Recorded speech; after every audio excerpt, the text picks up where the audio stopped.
नमस्कार दोस्तों और स्वागत है एक और नई वीडियो में। और सबसे पहले मैं ये कहूँगा कि अगर आप उत्तराखंड से हो तो ये वीडियो किसी ऐसे इंसान को शेयर मत कर देना जो उत्तराखंड से है, और किसी और को भी शेयर मत कर देना। अगर आपको ये वीडियो मिली है तो अभी भी बंद कर दो। क्यों?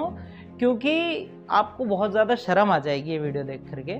क्योंकि पिछले 22 सालों में हमने जो उत्तराखंड के लिए अर्जित किया है वो बस ये चीज़ है जो आप देख सकते हो।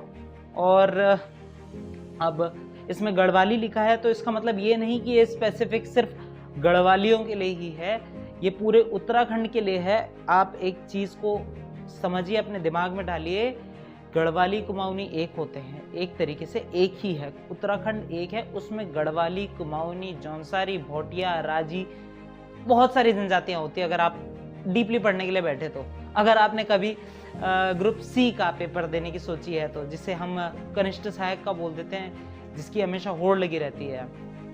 पहली बात आपको ये कहना चाहूँगा कि बाहर से लोग आकर के वहाँ के स्थानीय लोगों से वहाँ का झाड़ू लगवाना, चाय पिलवाना, ऐसे काम करवाते हैं, तो हमें इस बात पर कितना गर्व होना चाहिए? गर्व होना चाहिए? नहीं होना चाहिए, और बिल्कुल भी नहीं होना चाहिए। तो इसी कारण ऐसी परिस्थितियां हमारे उत्तराखंड के लिए उत्पन्न ना हो जाए, इसी कारण हमें भू राजस्व कानून चाहिए। हम लोग अपनी ज़मीन वहाँ पर बेच देते हैं, जो कि बहुत बड़ी गलती करते हैं, और हम उस ज़मीन को खुद यूटिलाइज कर सकते हैं। हम वो लोग हैं जो अभी यहाँ पर बैठे हुए कॉर्पोरेट में बैठ कर के, ऑफिस में बैठ कर के यूँ बात करेंगे, अरे रे तुम जिस उत्तराखंड में जाने की बात कर रहे हो ना, वहाँ तो मेरा घर है। अरे उस घर में तुम कितनी बार जाते हो? सबसे बड़ी बात तो ये है। अरे वहाँ जहाँ तुम चढ़ाई करने की सोचते हो ना, ट्रैकिंग करने की सोचते हो, उतना तो हम पानी भरने के लिए ले आते हैं। अरे वापस जाओ तो पानी भरो तो यार। टाइम टू टाइम तुम लोगों को, सबको, मैं ये नहीं कह रहा हूँ कि तुम लोग सब कुछ छोड़ छाड़ कर यहाँ से छोड़ के वहाँ चले जाओ। मुझे पता है कि पैसा कमाना एक बहुत बड़ी प्रॉब्लम है, मतलब कि वहाँ पर पैसा कमाना एक बहुत जद्दोजहद का काम है, क्योंकि मैं वहाँ पर रहा हूँ, मुझे पता है वहाँ की सिचुएशन क्या है। मजबूरी होती है जिसकी वजह से एक इंसान को उत्तराखंड छोड़ के यहाँ पर आना पड़ता है। तो ये कुछ कारण हैं। हमें भू राजस्व कानून चाहिए। पहली चीज तो आप लोगों की भी है कि आप अपनी जमीन बाहर मत बेचा करिए किसी और लोग को। ये ऐसा नहीं है कि मैं बहुत ज्यादा स्टीरियोटाइप हो रहा हूँ या फिर यार मैं तो सिर्फ उत्तराखंडी नहीं, हम पूरा भारत है। बट अगर आप देखें कि वहाँ के लोग अपना खुद को पहले खुद डेवलप हों, तब जाकर के औरों को संभाले, तो बात है। जिस तरीके से भू राजस्व कानून है, उसी तरीके से उत्तराखंड की सरकारी नौकरियों के बारे में भी है कि जिस तरीके से हिमाचल में सिर्फ हिमाचल के लोग ही जमीन खरीद सकते हैं, उसी तरीके से उत्तराखंड में भी ऐसा ही होना चाहिए कि उत्तराखंड के लोग ही जमीन खरीदें। और उत्तराखंड के लोग द्वारा जो यूके द्वारा, यूके द्वारा जो भी एग्जाम कंडक्ट होते हैं, उनमें सिर्फ उत्तराखंड का ही छात्र या छात्राएं बैठे, या फिर वहां से संबंध रखने वाले इंसान। ये ऐसा इसलिए है क्योंकि एक इंसान को उत्तराखंड छोड़ करके बाहर आना पड़ता है। पहली चीज तो वो सरकारी नौकरियां सिर्फ वहां के लिए ही फुलफिल नहीं हो पाती हैं, उल्टा हम बाहर के राज्यों के छात्र छात्राओं को भी हम अनुमति दे देते हैं कि आओ और compete करो। वैसे ही यहाँ पर बहुत ज्यादा नौकरियां अवेलेबल होंगी, जैसे नौकरियां तो इतनी है नहीं, फिर भी हम ऐसा कर देते हैं। तो कृपया करके इस वीडियो को अगर आप हो सके तो शेयर करें, ताकि हम लोगों के ये जानकारी दे सके कि नहीं, हमें अपनी ज़मीन नहीं बेचनी चाहिए। अगर ये वाला हम पोस्टर देखें जो यहाँ पर आप देख रहे होंगे, तो गढ़वाल राइफल्स का एक वो है, वॉरक्राई टाइप का है कि एक गीत टाइप का है, जिसमें कहते हैं ना, गढ़वालियों के खून में उबाल चाहिए। मतलब यार, अगर हम लोग ये देख रहे हैं, अपने उत्तराखंड का हाल ये देख रहे हैं, ऐसा नहीं देखना है। गढ़वालियों के खून में उबाल देखना है, ये नहीं देखना। तो जो मेरी व्यथा है ये मैं इस तरीके से आपको बता रहा हूँ, और मैं भी इस चीज को देख करके बहुत ज्यादा खुश नहीं हूँ। 22 सालों में हमने जो अर्जित किया है वो हमारे सामने है। ये एक तो नौकरियों के तरीके से सरकार की इतनी अच्छी पॉलिसीज आ रही है कि वाह, अरे वाह, क्या बोला जाए। एक जगह पर एक हमारी उत्तराखंड की बेटी G20 समिट में जाकर के हमारे देश का नाम गौरव कर रही है, और वहां पर ही सरकार मतलब ऐसे कुछ कानूनों को तोड़ मरोड़ करके इस तरीके से उन्हें उत्तराखंड में चिपकाया जा रहा है कि भैया उत्तराखंड का ही व्यक्ति लाचार हो जा रहा है। ये मेरे हिसाब से ठीक बात नहीं बैठती है।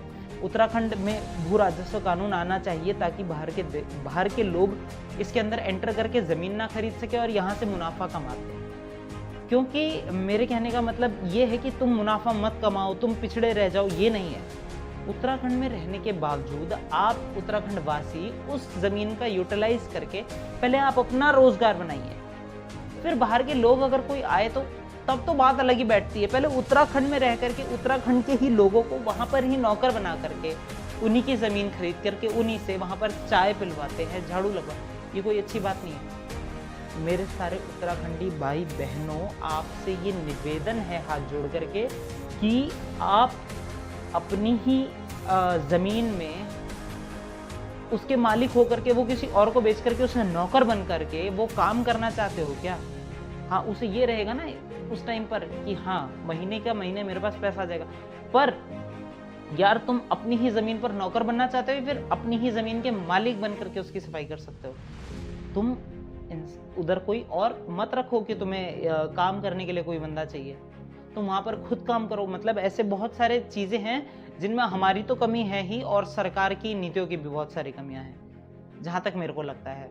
ये मैंने आज स्क्रॉल करते हुए ये न्यूज़ देखी तो मेरे को ये देख करके इतना दुख हुआ, क्योंकि मैं मतलब खुद जानता हूँ कि उत्तराखंड से दूर रहना क्या होता है। मेरे को ही किसी ने बोला कि भैया तुम्हें ऐसा लगता है कि तुम्हें कोई ऐसा पाप करा होगा जिसकी सज़ा तुम्हें मिल रही है, क्योंकि उत्तराखंड में रहने के लिए लोग दुआ करते हैं, उत्तराखंड में जाने के लिए लोग दुआ करते हैं, ठीक है ना, और तुम्हें वहां से छोड़ करके यहाँ आना पड़ रहा है। तो हम सब के लिए अभी ये एक बहुत ही ज़्यादा दुखदायी समय है, क्योंकि हमें ये सारी चीज़ें देखनी पड़ रही है। और काफ़ी सारे मैंने एग्ज़ाम्स भी देखे जिसमें बाहर के लोग भी आ रहे हैं, वो भी एग्ज़ाम दे रहे हैं। अरे पहले आप उत्तराखंड के छात्र छात्राओं के लिए तो पहले वो पूरा एग्ज़ाम ढंग से करवा दीजिए, उनको तो नौकरी दीजिए जो वहाँ के स्थायी छात्र छात्राएं हैं। तो यार मैं बस इतना से ये कहना चाहूँगा कि भू राजस्व कानून के लिए हम सबको थोड़ा अपना आजीविका तो चलानी है ही, बाकी साथ साथ आप कोशिश करिए कि कुछ ना कुछ आप उत्तराखंड के बारे में भी सोच सकें।